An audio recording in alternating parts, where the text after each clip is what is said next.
ಸ್ನೇಹಿತರೆ ನಮಸ್ಕಾರ. ಚರಿತ್ರೆ ಮತ್ತೊಂದು ವಿಡಿಯೋಗೆ ನಿಮಗೆಲ್ಲ ಪ್ರೀತಿಯ ಸ್ವಾಗತ. ನೀವು ಒಂದೊಳ್ಳೆ ಸೆಕೆಂಡ್ ಹ್ಯಾಂಡ್ ಕಾರ್ ತೆಗೆದುಕೊಳ್ಬೇಕು ಅಂದ್ರೆ ಅದರ ಬೆಲೆ 3-4 ಲಕ್ಷ ರೂಪಾಯಿಗಿಂತ ಕಡಿಮೆ ಇರೋದಿಲ್ಲ. ಆದರೆ ರಸ್ತೆಯಲ್ಲಿ ಹೋಗುವಾಗ ಒಂದು ಸಣ್ಣ ತಪ್ಪು ಮಾಡಿದ್ರೆ ಟ್ರಾಫಿಕ್ ಪೊಲೀಸ್ ಬಂದು ನಿಮ್ಮ ಕಾರ್ ಬೆಲೆಗಿಂತ ಡಬಲ್ ದಂಡ ಹಾಕಿದ್ರೆ ಹೇಗಿರುತ್ತೆ? ಒಂದು ಟ್ರಾಫಿಕ್ ರೂಲ್ಸ್ ಉಲ್ಲಂಘನೆಗೆ 10-12 ಲಕ್ಷ ರೂಪಾಯಿ ದಂಡ, ಲೈಸೆನ್ಸ್ ರದ್ದು, ಆನ್ ಸ್ಪಾಟ್ ನಲ್ಲೇ ಕ್ರಿಮಿನಲ್ ಕೇಸ್. ಕಾರ್ ಓಡಿಸ್ತಿರುವ ವ್ಯಕ್ತಿ ಫೋನ್ ಅಲ್ಲ, ಪಕ್ಕದಲ್ಲಿ ಕೂತಿರುವವರ ಜೊತೆಗೂ ಮಾತನಾಡುವ ಹಾಗಿಲ್ಲ. ಪಾದಚಾರಿಗಳು ಇಷ್ಟ ಬಂದ ಕಡೆ ರೋಡ್ ಕ್ರಾಸ್ ಮಾಡಿದ್ರು ಸಾವಿರಾರು ರೂಪಾಯಿ ದಂಡ. ಇದನ್ನೆಲ್ಲ ನಂಬೋದು ಕಷ್ಟ ಅಲ್ವಾ? ಆದರೆ UAE ಅಥವಾ ಯುನೈಟೆಡ್ ಅರಬ್ ಎಮಿರೇಟ್ಸ್ ನಲ್ಲಿ ಈಗ ಇದೇ ಆಗ್ತಿರೋದು. ಕಾರ್ ಬೆಲೆಗಿಂತ ಟ್ರಾಫಿಕ್ ದಂಡನೇ ಜಾಸ್ತಿ. UAE ನಲ್ಲಿ ನೆಲೆಸಿರುವ ಲಕ್ಷಾಂತರ ಭಾರತೀಯರು ಈಗ ಸ್ಟೇರಿಂಗ್ ಹಿಡಿಯೋದಕ್ಕೂ ಹೆದರ್ತಿದ್ದಾರೆ. ಕೇವಲ ಒಂದು ಲೈನ್ ಕ್ರಾಸ್ ಮಾಡಿದ್ರೆ ಅಥವಾ ಒಂದೇ ಒಂದು ಸಿಗ್ನಲ್ ಜಂಪ್ ಮಾಡಿದ್ರೆ ಮುಗೀತು. ಇಡೀ ಜೀವನದ ಸಂಪಾದನೆ ದಂಡ ಕಟ್ಟೋದಕ್ಕೆ ಸಾಕಾಗೋದಿಲ್ಲ. ಮರುಭೂಮಿ ಬಿಸಿಲಲ್ಲಿ ಬೆವರು ಸುರಿಸಿದ್ದೆಲ್ಲ ವೇಸ್ಟ್ ಆಗುತ್ತೆ. UAE ಸರ್ಕಾರದ ಈ ಹೊಸ ಟ್ರಾಫಿಕ್ ಕಾನೂನುಗಳನ್ನ ನೋಡಿ ಇಡೀ ಜಗತ್ತೇ ಶಾಕ್ ಆಗಿದೆ. ಅಲ್ಲಿ ಈಗೇನಿದ್ರು ಆನ್ ದಿ ಸ್ಪಾಟ್ ಡಿಸಿಷನ್.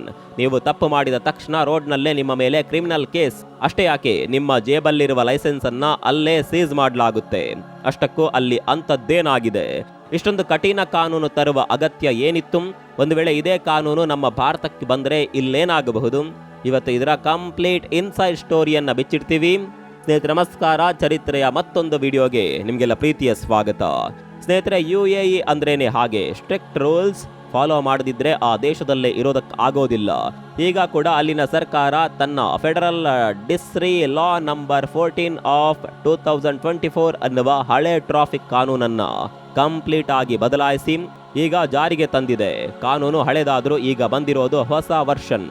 ಇದನ್ನ ಮಾರ್ಚ್ 29, 2025 ಜಾರಿಗೆ ತಂದಿತ್ತು.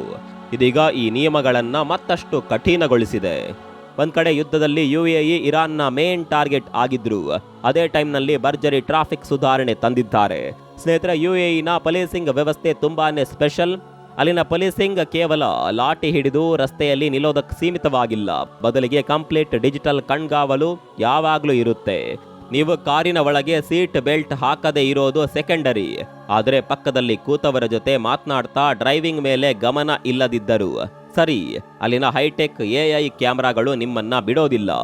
ಈ ಹೊಸ ರೂಲ್ಸ್ನ ಉದ್ದೇಶ ಜನರಿಗೆ ತೊಂದರೆ ಕೊಡೋದಂತೂ ಅಲ್ವೇ ಅಲ್ಲ. ಬದಲಾಗಿ 2031 ವೇಳೆಗೆ UAE ರಸ್ತೆಗಳಲ್ಲಿ ಅಪಘಾತಗಳಿಂದ ಆಗುವ ಸಾವಿನ ಸಂಖ್ಯೆಯನ್ನ 0ಗೆ ತರೋದು. ಅಂದ್ರೆ ಝೀರೋ ಫ್ಯಾಟಲಿಟಿ ವಿಷನ್. ರಸ್ತೆ ಮೇಲೆ ಒಂದು ಜೀವ ಕೂಡ ಹೋಗಬಾರ್ದು. ಇಂತಹ ಗುರಿ ತಲುಪೋದಕ್ಕೆ ದುಬೈ ಶೇಖ್ಗಳ ಸರ್ಕಾರ ಅಳವಡಿಸಿಕೊಂಡಿರೋದು ಈ ಭಯದ ಕಾನೂನು. ದಂಡದ ಮೊತ್ತ ಎಷ್ಟಿದೆ ಅಂದ್ರೆ ಒಬ್ಬ ಮಿಲಿಯನೇರ್ ಕೂಡ ಅಲ್ಲಿ ತಪ್ಪು ಮಾಡೋದಕ್ಕೆ 100 ಬಾರಿ ಯೋಚನೆ ಮಾಡ್ತಾನೆ. ಯಾವ ತಪ್ಪಿಗೆ ಎಷ್ಟೆಷ್ಟು ದಂಡ ಇದೆ ಇದನ್ನ ಲಿಸ್ಟ್ ಮಾಡ್ತಾ ಹೋದ್ರೆ ನಿಮ್ಮ ಕಣ್ಣು ಕೆಂಪಗಾಗೋದು ಗ್ಯಾರಂಟಿ. ಮೊದಲೇದು, ಲೈಸೆನ್ಸ್ ಇಲ್ಲದೆ ಗಾಡಿ ಓಡಿಸಿದ್ರೆ. ನಮ್ಮ ದೇಶದಲ್ಲಿ ಲೈಸೆನ್ಸ್ ಮರೆತು ಬಂದ್ರೆ 100 ರೂಪಾಯಿ ಕೊಟ್ಟು ಎಸ್ಕೇಪ್ ಆಗುವ ಪ್ರಯತ್ನ ಮಾಡ್ತಾರೆ. ಆದ್ರೆ UAE ನಲ್ಲಿ ಲೈಸೆನ್ಸ್ ಇಲ್ಲದೆ ಸಿಕ್ಕಿಬಿದ್ರೆ ಕನಿಷ್ಠ 5,000 ದಿರಮ್ಸ್ನಿಂದ ಗರಿಷ್ಠ 50,000 ದಿರಮ್ಸ್ ದಂಡ ಹಾಕ್ತಾರೆ. ಇದು ನಮ್ಮ ಭಾರತದ ರೂಪಾಯಿ ಲೆಕ್ಕದಲ್ಲಿ ಅಂದಾಜು 11,50,000 ರೂಪಾಯಿ. ಯೋಚನೆ ಮಾಡಿ, ಅಷ್ಟೊಂದು ದುಡ್ಡಿಗೆ ಇಲ್ಲಿ ಒಂದು ಮಿಡ್ ಸೈಜ್ SUV ಕಾರೇ ಬರುತ್ತೆ. ಜೊತೆಗೆ ಕನಿಷ್ಠ 3 ತಿಂಗಳು ಜೈಲು ವಾಸ ಫಿಕ್ಸ್. ನೀವು ಪದೇ ಪದೇ ತಪ್ಪು ಮಾಡಿದ್ರೆ ಕನಿಷ್ಠ 20,000 ದಿರಮ್ಸ್ನಿಂದ ದಂಡ ಹಾಕಲಾಗುತ್ತೆ. ಎರಡನೇದು, ಕುಡಿದು ವಾಹನ ಚಾಲನೆ ಮತ್ತು ಮಾದಕ ವಸ್ತು ಸೇವಿಸಿದ್ರೆ ಇದು ಅಲ್ಲಿ ಅತಿ ದೊಡ್ಡ ಅಪರಾಧ. ಯಾರಾದರೂ ಕುಡಿದು ಗಾಡಿ ಓಡಿಸಿದ್ರೆ ಅಥವಾ ಮಾದಕ ವಸ್ತು ತೆಗೆದುಕೊಂಡು ಸಿಕ್ಕಿಬಿದ್ರೆ ದಂಡದ ಮೊತ್ತ 4,50,000ದಿಂದ ಶುರುವಾಗಿ ಬರೋಬ್ಬರಿ 45 ಲಕ್ಷ ರೂಪಾಯಿವರೆಗೆ ಹೋಗುತ್ತೆ. ಇದು ಕೇವಲ ದಂಡ ಮಾತ್ರವಲ್ಲ, ಅಲ್ಲಿಂದ ನೇರ ಜೈಲಿಗೆ ಕಳಿಸ್ತಾರೆ ಮತ್ತು ನಿಮ್ಮ ಡ್ರೈವಿಂಗ್ ಲೈಸೆನ್ಸ್ ಅನ್ನೇ ಅಲ್ಲೇ ಅಂದ್ರೆ ಆನ್ ಸ್ಪಾಟ್ ನಲ್ಲೇ ಕ್ಯಾನ್ಸಲ್ ಮಾಡ್ತಾರೆ. ಮೂರನೇದು, ಹಿಟ್ ಅಂಡ್ ರನ್. ಅಪಘಾತ ಆದಾಗ ಗಾಯಾಳುಗಳಿಗೆ ಸಹಾಯ ಮಾಡದೆ ಓಡಿ ಹೋದ್ರೆ ಅಥವಾ ಪೊಲೀಸರಿಗೆ ಮಾಹಿತಿ ನೀಡದೆ ಎಸ್ಕೇಪ್ ಆದ್ರೆ ದಂಡದ ಮೊತ್ತ 50,000ದಿಂದ 1 ಲಕ್ಷ ದಿರಾಮ್ಸ್ ವರೆಗೆ ಇರುತ್ತೆ. ಅಂದ್ರೆ 22 ಲಕ್ಷ ರೂಪಾಯಿ ದಂಡ. ನೆಗ್ಲೆಕ್ಟ್ ಮಾಡಿದ್ರೇನೆ ಈ ಪಾಟಿ ದಂಡ. ಇದರ ಜೊತೆಗೆ ಕನಿಷ್ಠ 1 ವರ್ಷ ಜೈಲು ಶಿಕ್ಷೆ ಗ್ಯಾರಂಟಿ. ಇದಲ್ಲದೆ ನಿಮ್ಮ ವಾಹನದ ಸೌಂಡ್ ಲಿಮಿಟ್ ದಾಟಿದ್ರೆ, ಅತಿಯಾದ ವೇಗದಲ್ಲಿ ಹೋದ್ರೆ ಅಥವಾ ಅನಗತ್ಯವಾಗಿ ಹಾರ್ನ್ ಮಾಡಿದ್ರೂ ಸಹ ಸಾವಿರಾರು ರೂಪಾಯಿ ದಂಡ ಕಟ್ಟಬೇಕು. ಅಲ್ಲದೆ ಲೈಸೆನ್ಸ್ ಅಮಾನತಿನಲ್ಲಿರುವಾಗ ಗಾಡಿ ಓಡಿಸಿದ್ರೆ ಕನಿಷ್ಠ 10,000 ದಿರಾಮ್ಸ್ ಫೈನ್ ಮತ್ತು ಜೈಲು ಶಿಕ್ಷೆ ಕಡ್ಡಾಯ. ಅಂದ್ರೆ ಇಲ್ಲಿ ಕಾನೂನಿನ ಕಣ್ಣಿನಿಂದ ತಪ್ಪಿಸಿಕೊಳ್ಳೋದು ಕೇವಲ ಅಸಾಧ್ಯವಲ್ಲ, ಅದೊಂದು ದುಬಾರಿ ಸಾಹಸ ಕೂಡ ಹೌದು. ಆದರೆ ಯಾಕಿಷ್ಟು ರಿಸ್ಕ್? UAE ಯಾಕಿಷ್ಟು ಕಠಿಣ ನಿಯಮಗಳನ್ನು ತಂದಿದೆ? ಇದಕ್ಕೆ 3-4 ಇಂಪಾರ್ಟೆಂಟ್ ಕಾರಣಗಳಿವೆ. Number 1, human life value. ಅಲ್ಲಿನ ಸರ್ಕಾರಕ್ಕೆ ದುಡ್ಡಿಗಿಂತ ಜನರ ಪ್ರಾಣ ಮುಖ್ಯ. ಪ್ರತಿ ವರ್ಷ UAEನಲ್ಲಿ 100 ಜನರು ರಸ್ತೆ ಅಪಘಾತದಲ್ಲಿ ಪ್ರಾಣ ಬಿಡ್ತಾರೆ. ಇದರಲ್ಲಿ ಯುವಕರ ಸಂಖ್ಯೆನೇ ಜಾಸ್ತಿ ಇದೆ. ಇದನ್ನ ತಡೆಯೋದಕ್ಕೆ ಎಷ್ಟೇ ಎಚ್ಚರಿಕೆ ಕೊಟ್ಟರೂ ಜನ ಕೇಳ್ತಿಲ್ಲ ಅಂತ ಈ ರೀತಿ ಬೆದರಿಕೆ ಹಾಕುವ ಲೆವೆಲ್ಗೆ ರೂಲ್ಸ್ ತಂದಿದ್ದಾರೆ.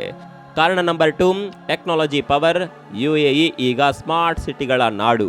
ಅಲ್ಲಿನ ಟ್ರಾಫಿಕ್ ಕಂಟ್ರೋಲ್ ರೂಮ್ ನೋಡಿದರೆ ಅದು ನಾಸಾ ಕಂಟ್ರೋಲ್ ರೂಮ್ನ ತರ ಇರುತ್ತೆ. ಪ್ರತಿಯೊಂದು ಗಾಡಿಯ ಮೂವ್ಮೆಂಟ್ ಕೂಡ ಟ್ರ್ಯಾಕ್ ಆಗುತ್ತೆ. ಈ ಟೆಕ್ನಾಲಜಿಯನ್ನ ಇನ್ನಷ್ಟು ಎಫೆಕ್ಟಿವ್ ಆಗಿ ಬಳಸ್ಕೊಳ್ಳೋದಕ್ಕೆ ಈ ಕಾನೂನುಗಳ ಅಗತ್ಯ ಇತ್ತು. ಕಾರಣ ನಂಬರ್ 3, ಬದಲಾಗುತ್ತಿರುವ ಡ್ರೈವಿಂಗ್ ಪ್ರೊಫೈಲ್. ಈಗ UAEನಲ್ಲಿ ಲೈಸೆನ್ಸ್ ಪಡೆಯುವ ವಯಸ್ಸನ್ನ 17ಕ್ಕೆ ಇಳಿಸಲಾಗಿದೆ. ಅಂದರೆ ಹದಿಹರೆಯದ ಹುಡುಗರು ರಸ್ತೆಗಿಳಿತಾರೆ. ಹಾಗಾಗಿ ಅವರಿಗೆ ಮೊದಲೇ ಭಯ ಇರಲಿ ಅಂತ ಇಷ್ಟು ಕಠಿಣ ಶಿಕ್ಷೆಗಳನ್ನ ಇಟ್ಟಿದ್ದಾರೆ. ಯಾಕಂದ್ರೆ ಮೊದಲೇ ಭಯ ಇದ್ರೆ ಅವರು ಜೀವನ ಪರ್ಯಂತ ಶಿಸ್ತಿನಿಂದ ಗಾಡಿ ಓಡಿಸ್ತಾರೆ ಅನ್ನೋದು ಸರ್ಕಾರದ ಪ್ಲಾನ್. ಕಾರಣ ನಂಬರ್ 4, ಗ್ಲೋಬಲ್ ಇಮೇಜ್. ದುಬೈ ಅಥವಾ ಅಬುದಾಬಿಯಲ್ಲಿ ಇರೋರು ಕೇವಲ ಲೋಕಲ್ ಜನರಲ್ಲ, ಅಲ್ಲಿ ಇಡೀ ಜಗತ್ತಿನ 100 ದೇಶಗಳ ಜನ ಇದ್ದಾರೆ. ಅಲ್ಲಿನ ಟ್ರಾಫಿಕ್ ಶಿಸ್ತು ಇಡೀ ಜಗತ್ತಿಗೆ ಒಂದು ಮಾಡೆಲ್ ತರ ಆಗಿರಬೇಕು ಅನ್ನೋದು ಶೇಖ್ ಮೊಹಮ್ಮದ್ ಅವರ ಕನಸು. ಇಲ್ಲಿ ತಪ್ಪು ಮಾಡಿದರೆ ಎಸ್ಕೇಪ್ ಆಗೋಕೆ ಸಾಧ್ಯನೇ ಇಲ್ಲ ಅನ್ನುವ ಮೆಸೇಜ್ ಕೊಡೋದೇ ಈ ದಂಡಗಳ ಉದ್ದೇಶ. ಹಾಗಿದ್ರೆ ಇವುಗಳ ಪರಿಣಾಮ ಏನಾಗುತ್ತೆ? ಹೊಸ ರೂಲ್ಸ್ನಿಂದ ಅಲ್ಲಿರುವ ಜನಸಾಮಾನ್ಯರಿಗೆ ಏನಾಗುತ್ತೆ? ಅಲ್ಲಿನ ಪಾದಚಾರಿಗಳಿಗೂ ಇಲ್ಲೊಂದು ಶಾಕ್ ಕಾದಿದೆ. 80 ಕಿಲೋಮೀಟರ್ಗಿಂತ ಜಾಸ್ತಿ ಸ್ಪೀಡ್ ಇರುವ ರಸ್ತೆಯಲ್ಲಿ ನೀವು ಝೀಬ್ರಾ ಕ್ರಾಸಿಂಗ್ ಬಿಟ್ಟು ಬೇರೆ ಕಡೆ ಕ್ರಾಸಿಂಗ್ ಮಾಡುವ ಹಾಗೇ ಇಲ್ಲ. ಇಷ್ಟ ಬಂದ ಕಡೆ ರಸ್ತೆ ದಾಟಿದ್ರೆ ಭಾರಿ ದಂಡ ತೆರಬೇಕಾಗುತ್ತೆ. ಇದು ಪಾದಚಾರಿಗಳ ಸುರಕ್ಷತೆಗಾಗಿ ಮಾಡಿರುವ ರೂಲ್ ಆದರೂ ದಂಡದ ಮೊತ್ತ ಕೇಳಿದ್ರೆ ಯಾರು ಕೂಡ ರಸ್ತೆ ದಾಟುವ ಸಾಹಸಕ್ಕೆ ಹೋಗೋದೇ ಇಲ್ಲ. ಇನ್ನು ಲೈಸೆನ್ಸ್ ಪಡೆಯುವ ವಯಸ್ಸನ್ನ 18ರಿಂದ 17ಕ್ಕೆ ಇಳಿಸಿರೋದು ದೊಡ್ಡ ಬದಲಾವಣೆ. ಇದರರ್ಥ 17 ವರ್ಷಕ್ಕೆ ನೀವು UAEನಲ್ಲಿ ಕಾರು ಓಡಿಸಬಹುದು. ಆದರೆ ಸಣ್ಣ ತಪ್ಪು ಮಾಡಿದ್ರು ನಿಮ್ಮ ಫ್ಯೂಚರ್ ಅಲ್ಲೇ ಬ್ಲಾಕ್ ಆಗುತ್ತೆ. ಇದರಿಂದ ಅಲ್ಲಿನ ಯೂತ್ಸ್ ಇನ್ನು ಮುಂದೆ ರಸ್ತೆಯಲ್ಲಿ ಬಹಳ ಮೆಚೂರ್ಡ್ ಆಗಿ ನಡೆದುಕೊಳ್ಬೇಕಾಗುತ್ತೆ. ಜೊತೆಗೆ ಇದು ಕೇವಲ UAEಗೆ ಸೀಮಿತವಾಗಿಲ್ಲ. UAE ಮಾಡಿರುವ ಈ ಪ್ರಯೋಗವನ್ನ ಈಗ ಅಕ್ಕಪಕ್ಕದ ಸೌದಿ ಅರೇಬಿಯಾ, ಕತಾರ್ ಕೂಡ ಅಳವಡಿಸಿಕೊಳ್ಳೋದಕ್ಕೆ ಪ್ಲಾನ್ ಮಾಡ್ತಿವೆ. ಅಂದರೆ ಗಲ್ಫ್ ರಾಷ್ಟ್ರಗಳಲ್ಲಿ ಇನ್ನು ಮುಂದೆ ಡ್ರೈವಿಂಗ್ ಅನ್ನೋದು ಒಂದು ಪ್ರೈಡ್ ಅಲ್ಲ, ಅದೊಂದು ಎಕ್ಸ್ಟ್ರೀಮ್ ರೆಸ್ಪಾನ್ಸಿಬಿಲಿಟಿ ಅಥವಾ ಜವಾಬ್ದಾರಿ. ಇಂಡಿಯಾದಲ್ಲಿ ಲೈಸೆನ್ಸ್ ಅಪ್ಲೈ ಮಾಡುವಾಗ ಟೆಸ್ಟಿಂಗ್ ಮಾಡ್ತಾರಲ್ಲ, ಹಾಗಿರುತ್ತೆ ಅಲ್ಲಿನ ರಸ್ತೆಗಳಲ್ಲಿ ಕಾರ್ ಓಡಿಸೋದು. ಈಗ ನಿಮ್ಮ ಪ್ರಶ್ನೆ, ಈ ರೀತಿಯ ರೂಲ್ಸ್ ಭಾರತಕ್ಕೆ ಬಂದರೆ ಏನಾಗುತ್ತೆ? ಇದೇ ಎಲ್ಲರಿಗೂ ಇರುವ ದೊಡ್ಡ ಕ್ಯೂರಿಯಾಸಿಟಿ. ಇವತ್ತು ಇಂಡಿಯಾದಲ್ಲಿ ಟ್ರಾಫಿಕ್ ರೂಲ್ಸ್ ಅಂದರೆ ಅದೊಂದು ತಮಾಷೆ ಅನ್ನುವ ಥರ ಆಗಿದೆ. ಆದರೆ UAE ಮಾದರಿಯ ಲಕ್ಷ ದಂಡ ಇಲ್ಲಿ ಜಾರಿಗೆ ಬಂದರೆ ಪರಿಸ್ಥಿತಿ ಏನಾಗಬಹುದು? ನಮ್ಮಲ್ಲಿ ಮುಖ್ಯವಾದ ಡಿಫರೆನ್ಸ್ ಇರೋದೇ ಪೊಲೀಸಿಂಗ್ನಲ್ಲಿ. UAEನಲ್ಲಿ ಪೊಲೀಸ್ ಅಂದರೆ ಕಂಪ್ಲೀಟ್ ಟೆಕ್ ಸ್ಯಾವಿ ಮತ್ತು ಆಲ್ಮೋಸ್ಟ್ 100% ಪ್ರಾಮಾಣಿಕರು. ಯಾಕಂದರೆ ಭ್ರಷ್ಟಾಚಾರ ಮಾಡಿ ಸಿಕ್ಕಿಬಿದ್ರೆ ಬದುಕುವ ಆಸೆನೇ ಕೈ ಬಿಡಬೇಕಾಗುತ್ತೆ. ಹಾಗಾಗಿ ಭ್ರಷ್ಟಾಚಾರ ಆಲ್ಮೋಸ್ಟ್ ನಿಲ್. ಅಲ್ಲಿ ನೀವೇನಾದರೂ ಹೋಗಿ ಲಂಚ ಕೊಡ್ತೀವಿ ಅಂದರೆ ಕತೆ ಮುಗೀತು. ಸೊ ಭಾರತದಲ್ಲಿ ಅಷ್ಟು ಸ್ಟ್ರಿಕ್ಟ್ ರೂಲ್ಸ್ ಹಾಕುವ ವಿಚಾರ ಬಿಡಿ. ಬೈ ಚಾನ್ಸ್ ದಂಡದ ಮೊತ್ತ 10 ಲಕ್ಷಕ್ಕೆ ಏರಿಸಿದ್ರೆ ರಸ್ತೆಯಲ್ಲಿ ಲಂಚದ ಮೊತ್ತ ಕೂಡ ಲಕ್ಷಕ್ಕೆ ಏರುತ್ತಾನೆ ಇರುತ್ತೆ. ಇನ್ನೊಂದು ವಿಷಯ ಅಂದರೆ ಇನ್ಫ್ರಾಸ್ಟ್ರಕ್ಚರ್. UAE ರಸ್ತೆಗಳು ಕನ್ನಡಿ ಥರ ಇರ್ತಾವೆ. ಅಲ್ಲಿನ ಸೈನೇಜ್ಗಳು, ಮಾರ್ಕಿಂಗ್ಗಳು ಪಕ್ಕಾ ಇರುತ್ತೆ. ಆದರೆ ನಮ್ಮ ರಸ್ತೆ ಮಧ್ಯೆ ಇರುವ ಗುಂಡಿ ತಪ್ಪಿಸೋದಕ್ಕೋಗಿ ನಾವು ರೂಲ್ಸ್ ಬ್ರೇಕ್ ಮಾಡಬೇಕಾದ ಅನಿವಾರ್ಯತೆ ಇರುತ್ತೆ. ಸೊ ರಸ್ತೆಗಳೇ ಹೀಗಿರುವಾಗ ಲಕ್ಷ ದಂಡ ಹಾಕಿದ್ರೆ ಜನ ಸುಮ್ಮನಿರ್ತಾರ? ಹಾಗಾಗಿ ಅಂತ ದಂಡ ವಿಧಿಸೋದಕ್ಕೂ ಇಲ್ಲಿನ ಸರ್ಕಾರಗಳಿಗೆ ನೈತಿಕತೆ ಇಲ್ಲ ಅಂತಲೇ ಹೇಳಬಹುದು. ಆದರೂ ಕುಡಿದು ಗಾಡಿ ಓಡಿಸುವವರಿಗೆ ಅಥವಾ ಹಿಟ್ ಆ್ಯಂಡ್ ರನ್ ಮಾಡುವವರಿಗೆ ಇಂತಹ ಕಠಿಣ ಶಿಕ್ಷೆ ಭಾರತದಲ್ಲೂ ಬೇಕು ಅನ್ನೋದರಲ್ಲಿ ಎರಡು ಮಾತಿಲ್ಲ. ಕೊನೆಯದಾಗಿ UAE ಸರ್ಕಾರದ ಈ ನಿರ್ಧಾರ ಈಗ ಜಾಗತಿಕ ಮಟ್ಟದಲ್ಲಿ ಚರ್ಚೆ ಆಗ್ತಿದೆ. ಕಾನೂನುಗಳು ಕೇವಲ ಪುಸ್ತಕದಲ್ಲಿ ಇರೋದಕ್ಕಿಂತ ಜನರಿಗೆ ಅದು ಭಯ ಹುಟ್ಟಿಸಬೇಕು ಮತ್ತು ಶಿಸ್ತು ಕಲಿಸಬೇಕು ಅನ್ನೋದು ಇಂಪಾರ್ಟೆಂಟ್. ಅದನ್ನ UAE ಪ್ರೂವ್ ಮಾಡ್ತಾ ಇದೆ. ರಸ್ತೆಯಲ್ಲಿ ಶಿಸ್ತು ಅನ್ನೋದು ಕೇವಲ ದಂಡಕ್ಕೆ ಸೀಮಿತ ಆಗಬಾರದು, ಅದು ನಮ್ಮ ಸಂಸ್ಕೃತಿ ಆಗಬೇಕು. ಆದರೆ ಕಾಮನ್ ಮ್ಯಾನ್ ತಾನಾಗಿಯೇ ಬದಲಾಗಲ್ಲ ಅಂದಾಗ ಸರ್ಕಾರಗಳು ಇಂತಹ ಬ್ರಹ್ಮಾಸ್ತ್ರ ಬಳಸಬೇಕಾಗುತ್ತೆ. UAEನ ಈ ಕಠಿಣ ರೂಲ್ಸ್ ಬಗ್ಗೆ ನಿಮ್ಗೆ ಏನನ್ಸುತ್ತೆ? 11 ಲಕ್ಷ ದಂಡ ಹಾಕೋದು ಸರಿನಾ ಅಥವಾ ಇದು ಅತಿರೇಕದ ಕೆಲಸನಾ? ನೀವು ಒಬ್ಬ ಕಾಮನ್ ಮ್ಯಾನ್ ಆಗಿ ಎಷ್ಟು ಚೆನ್ನಾಗಿ ಟ್ರಾಫಿಕ್ ರೂಲ್ಸ್ ಫಾಲೋ ಮಾಡ್ತೀರಾ? ಫಾಲೋ ಮಾಡೋದ್ರಲ್ಲಿ ನಿಮಗೆ ನೀವು ಎಷ್ಟು ಮಾರ್ಕ್ ಕೊಟ್ಕೊಳ್ತೀರಾ? ನಿಮ್ಮ ಪ್ರಾಮಾಣಿಕ ಅನಿಸಿಕೆಯನ್ನ ಕಾಮೆಂಟ್ ಮಾಡಿ ತಿಳಿಸಿ. ತಮ್ಮೆ ಸಿಗೋಣ. ಅಲ್ಲಿವರೆಗೂ ನಮಸ್ಕಾರ.